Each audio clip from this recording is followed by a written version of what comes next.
Okay, so first, Accenture's Q1 numbers were very strong, ahead of street expectations.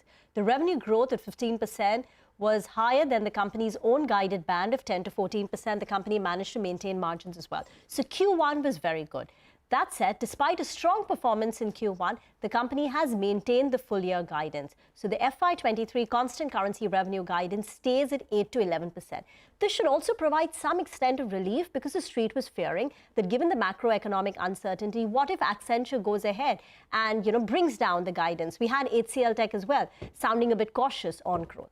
Accenture has maintained the growth guidance. Let's tell you some of the key takeaways. Growth is likely to slow down. Look at Accenture's second half of the year implied guidance. It's for a growth of 5.5 to 9.5%.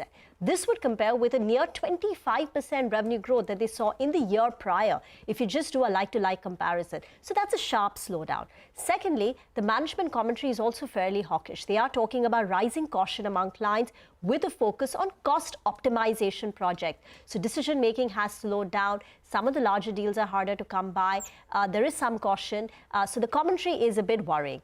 The good part is attrition has seen a sharp decline. From 20% in Q4 FY22, it's come down to 13%, which means the labor side situation is easing, positive for margins of Indian IT companies as well as the attrition. And finally, a negative news for mid-cap IT companies because Accenture's commentary indicated that there is a slowdown in smaller deals. So smaller deals would be typically where mid-cap IT plays, and there they are seeing some extent of a slowdown. So on the whole, not a great read, but not terrible as well because Q1 numbers for Accenture were pretty healthy. All right. Thanks very much, Reema, for that. Now let's move on to Yes Bank. Abhishek is here with more details. Abhishek, hi, morning. Morning, Prashant. So, Yes Bank to sell identified stress worth about 48,000 crore to JC Flower ARC. So, this will be in the structure of 15 to 85, that is 15% cash and 85% SR, that is security receipts. Recoveries in FY23 or till 30th November 2022 will be adjusted to the stress assets which are being sold. Talking about stress assets, let's take a look at Yes Bank's different stress assets. Gross NPA at about 27,400 crore, restructured book close to about 6,000 crore, and write-offs over the last 8 to 9 quarters have been more than 25,000 crore. So these are the stress assets which could get sold to the ARC. View is that this will clean up the balance sheet, this will free up the capital, so they will have capital for growth, and stress in the balance sheet will reduce. So positive for them. Back to you.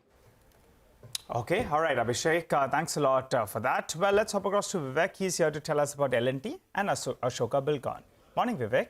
Well, good morning. That's right. So L&T, now in line with the company's stated strategy to exit its non-core businesses, and remember they had identified 3 businesses which they wanted to exit.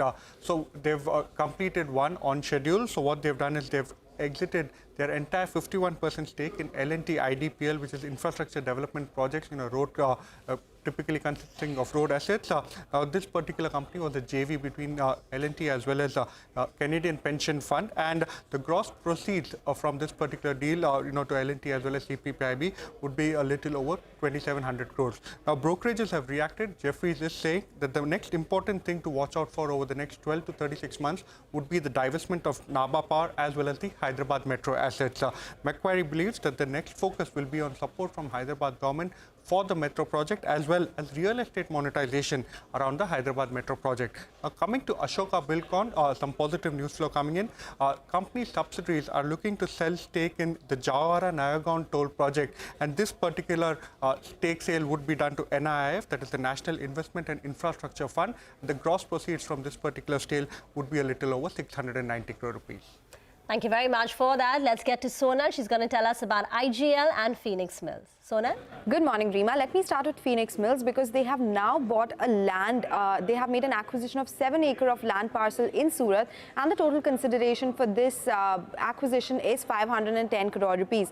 Land is acquired via an indirect subsidiary of the company, that is Thoth Mall and Commercial Real Estate, and this subsidiary will actually go ahead and develop a mall, a retail space in the city of Surat, which will have an area or saleable area of 1 million square feet, and retail development will complete by FY26. 127.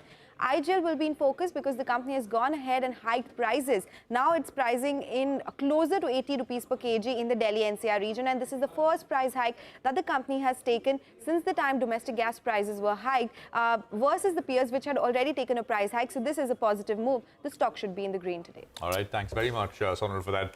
GMM Pfaudler is the next one. The stock saw a large correction on Friday. It did come up from the lows, but what's new? Vahishta is here with that. Vahishta, hi, morning.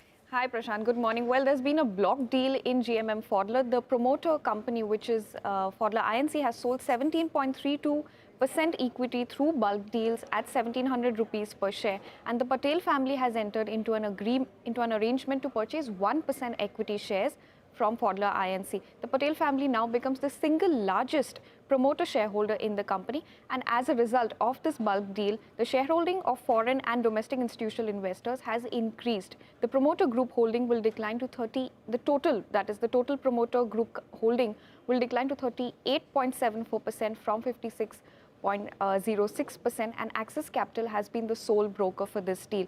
Let's look at what has been the shareholding history of Pfaudler INC. In June 2020, it was as high as 50.44%, which had come down to in June 2022 all the way to 32.68%. In September this year, it was at 31.88%, and the balance after the block deal has come in at 14.56%. So going with a red year. Back to you. Okay, all right. Thanks a lot for that, Vahishta. Well, let's wind this down then with Ekta. She's joining to tell us about some more stocks in the news. Ekta?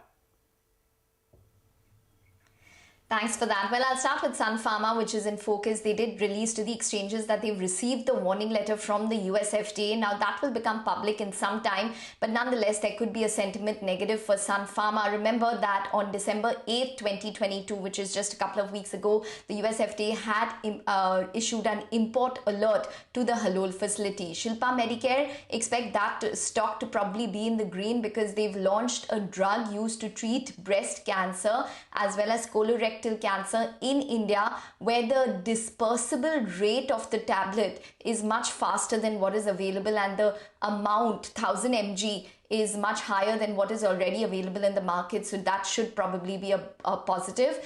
And specialty restaurants, they're going to be meeting on the 21st of December to consider fundraising.